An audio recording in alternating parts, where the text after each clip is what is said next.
देखो, अभी हम बात करने वाले हैं विद्युत क्षेत्र के इकाई आयतन में ऊर्जा के बारे में। तो कोई भी आवेशित चालक पृष्ठ होता है, उसके ऊपर विद्युत बल की जो डायरेक्शन होती है वो हमेशा ही कहाँ होती है, बाहर की तरफ होती है। साथ में ही वो पृष्ठ के लंबवत भी होती है। अगर हम चालक पर आवेश की मात्रा बढ़ाते चले जाएंगे तो विद्युत क्षेत्र के आयतन में भी वृद्धि होती जाती है, अर्थात जितने क्षेत्र में विद्युत क्षेत्र होगा उसका आयतन बढ़ता जाएगा। विद्युत क्षेत्र के विरुद्ध किया गया कार्य विद्युत क्षेत्र में ऊर्जा के रूप में संचित होता जाता है ना। तो हम इसके लिए क्या करते हैं, मान लेते हैं कि एक r त्रिज्या का समरूप आवेशित अपने पास गोलीय कोश है। ये मान लिया मैंने, वो क्या है अपने पास, r त्रिज्या का समरूप आवेशित गोलीय कोश है। ठीक है, r त्रिज्या का है।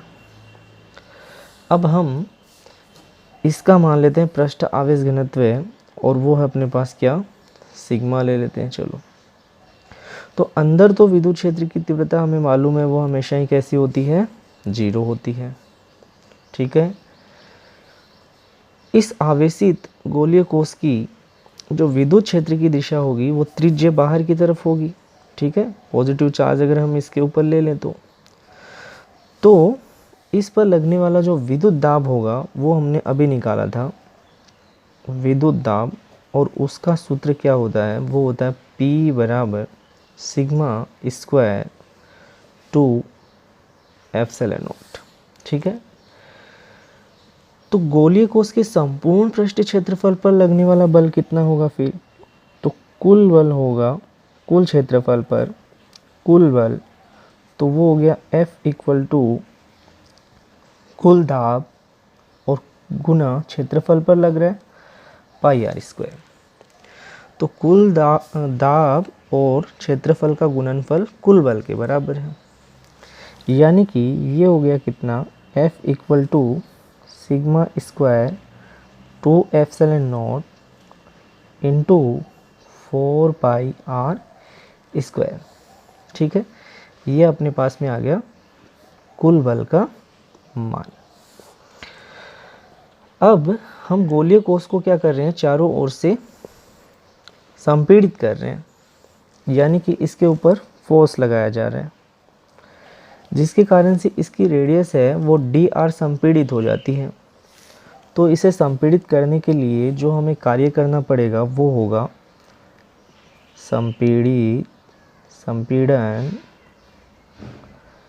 करने में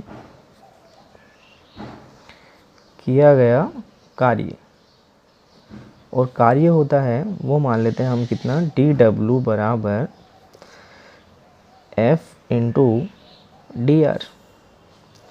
तो F की वैल्यू अपने पास में ये है, मैं पुट करता हूँ तो देखो ये हो गया dw बराबर sigma square two epsilon naught 4 pi r square into dr।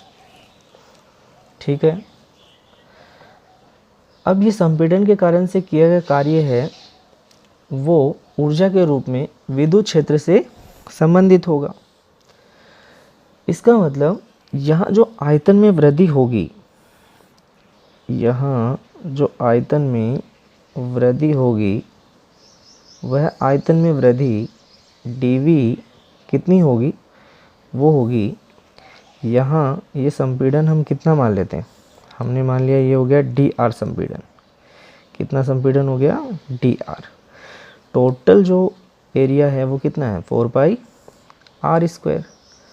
तो आयतन हो जाएगा, वो हो जाएगा कुल क्षेत्रफल 4 pi r square into dr।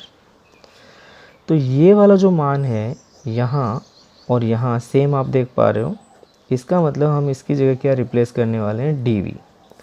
तो अतः कार्य हो गया अपने पास, कार्य हो गया dw बराबर sigma square upon 2 epsilon naught dv।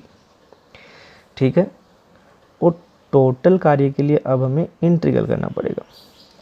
तो संपूर्ण कार्य के लिए समाकलन करते हैं। समाकलन करने पर तो वो हो गया W बराबर इंटीग्रल ऑफ dw। dw की वैल्यू हम यहाँ से रख लेते हैं, तो ये हो गया कार्य W बराबर integral sigma square two epsilon naught dv। अच्छा, इसकी जगह दाब का जो एक और फॉर्मूला अपने पास में वो भी हम रख सकते हैं। वो क्या था, 1/2 एप्सिलॉन नॉट ई स्क्वायर। तो ये हो जाएगा W बराबर integral 1/2 epsilon naught E square और साथ में क्या है, dv है। तो ये मान लिया हमने इक्वेशन 2 है अपना। अब हम बात करें विद्युत क्षेत्र के इकाई आयतन में संचित ऊर्जा की। तो विद्युत क्षेत्र में इकाई आयतन में संचित ऊर्जा क्या कहलाती है, ऊर्जा घनत्व। ऊर्जा घनत्व यानी कि वो हो गया U equal to dW upon dV। ठीक है, इकाई आयतन में संचित ऊर्जा, कार्य ही ऊर्जा है, ऊर्जा ही कार्य है। ठीक है, तो इकाई आयतन में dV को हमने क्या कर दिया, इकाई कर दिया। तो इकाई आयतन में संचित कुल ऊर्जा, और वो कितनी हो जाएगी, ऊर्जा घनत्व के बराबर। इसका मतलब U बराबर हो गया अपने पास, यहाँ से हम बना सकते हैं, यहाँ से dW अपॉन dV बना सकते हैं। तो वो क्या हो गया, sigma square upon 2 epsilon naught. तो ये बना sigma square upon 2 epsilon not. और E की वैल्यू हम रख सकते हैं यहाँ, तो वो होता है अपने पास में E equal to sigma upon epsilon naught, या सिग्मा इक्वल टू हो गया एप्सिलॉन नॉट E, ये वाला मान यहाँ रख दो। तो ये अपने पास में दूसरा वैल्यू आ जाएगा इसी की तरह से, वो हो जाएगा small u equal to epsilon naught E का whole square upon 2 epsilon naught. तो एप्सिलॉन नॉट से एप्सिलॉन नॉट कट गया, बचा क्या अपने पास 1/2 एप्सिलॉन नॉट ई स्क्वायर। ठीक है, तो ये अपने पास में आ गया ऊर्जा घनत्व का मान। तो इस तरह से हमने इकाई आयतन की कुल ऊर्जा अर्थात ऊर्जा घनत्व का मान है वो भी निकाल लिया, जो कि आप इससे या इससे देख सकते हो, है ना। ये भी इक्वेशन 3 मान लेता हूँ, दोनों सेम है, दोनों एक ही मान को रिप्रेजेंट करेंगे। ठीक है, अच्छा ये तो बात हो रही है कहाँ की, निर्वात की। अगर हमें कोई माध्यम दिया होता जिसका परावैद्युतांक एप्सिलॉन है, तो उसके लिए हम लिखते तो वो हो जाता 1/2 एप्सिलॉन, उस माध्यम का परावैद्युतांक है ई स्क्वायर। ठीक है ना, हम इस तरह से इसे बना लेते। Okay, thank you.